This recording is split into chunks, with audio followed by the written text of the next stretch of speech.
สารงานเดิมเพิ่มเติมงานใหม่เข้าใจปัญหานายวิทยาสำเภาขออาสาแก้ไขพัฒนาตำบลกุดประทายก้าวไปข้างหน้าให้ต่อเนื่อง11พฤษภาเข้าคูหาเลือกนายกกาเบอร์หนึ่งกาเบอร์หนึ่งนายวิทยาสำเภานายวิทยาสำเภาเป็นนายกเทศมนตรีตำบลกุดประทายพร้อมกับการรวมทีมงานสุดยอดคุณภาพของชาวตำบลกุดประทายนายณรงค์ธาตุชัยนักการเมืองซื่อตรงยอดคนคุณธรรมอดีตรองนายกอดีตประธานสภาเป็นรองนายกเทศมนตรีนายสุเทพสอนสา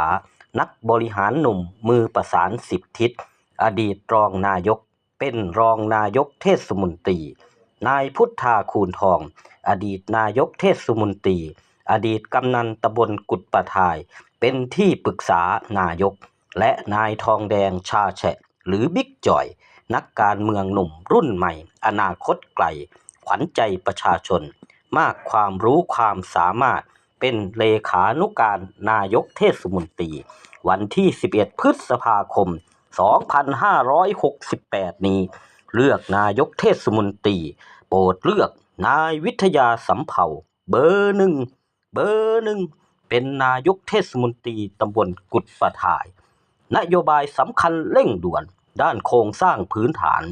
ก่อสร้างถนนสายหลักที่ขึ้นทะเบียนถนนทางหลวงท้องถิ่นเชื่อมหมู่บ้านเชื่อมตำบลให้ครอบคลุมด้วยงบประมาณองค์กรและประสานงบประมาณหน่วยงานภาครัฐเกี่ยวข้อง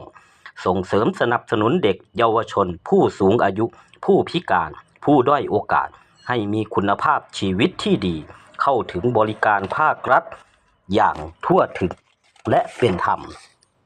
ส่งเสริมสนับสนุนให้เกิดโรงเรียนผู้สูงอายุสนับสนุนส่งเสริมให้เกิดกระบวนการองค์กรชุมชนเข้มแข็งและมีส่วนร่วมกับการพัฒนาท้องถิ่นตำบลกุดประทายผลักดันสนับสนุนส่งเสริมให้มีสนามกีฬาลานกิจกรรมอเนกประสงค์เพื่อเป็นพื้นที่ให้ประชาชนตำบลกุดประทายได้พักผ่อนหย่อนใจ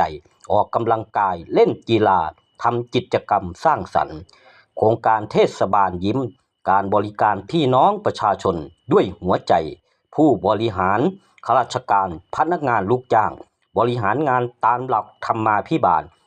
ปฏิบัติหน้าที่ให้เป็นที่ยอมรับของพี่น้องประชาชนประสานความร่วมมือบูรณาการกับผู้นำท้องที่ผู้นำชุมชนองค์กรภาคประชาชนด้วยความจริงใจเพื่อประโยชน์ของประชาชนท้องถิ่นตำบลกุดประทายของเฮาเป็นที่ตั้ง11พฤษภาคมเข้าคูหากาเบอร์หนึ่งกาเบอร์หนึ่งนายวิทยาสำเภาเป็นนายกเทศมนตรีตำบลกุดประทายใจถึงพึ่งพาได้